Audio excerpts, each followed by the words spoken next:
Kementerian Pertahanan Federasi Rusia merilis rekaman kerja tempur kru kendaraan udara tak berawak multifungsi Orlan-10 dari distrik militer barat di zona operasi militer khusus.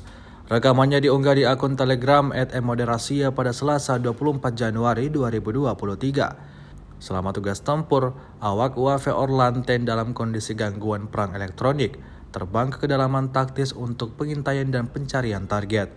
Tampak tugas penting seperti mengirim pesan peringatan ke penduduk sipil juga sedang dilakukan. Untuk mencari dan mengenali target, Orlan dilengkapi dengan berbagai instrumen optik dan pencitra termal. Rekaman pengoperasian UAV Orlan-10 ini menuai beragam komentar dari warganet. Memasuki hari ke-335, Rusia melaporkan secara total 376 pesawat Ukraina, 203 helikopter, 2.934 kendaraan udara tak berawak, 401 sistem rudal anti pesawat dieliminir sejak awal operasi khusus. Sedangkan dari kubu Kiev, Kementerian Pertahanan Ukraina melaporkan 720 tentara Rusia dieliminir dalam 24 jam terakhir.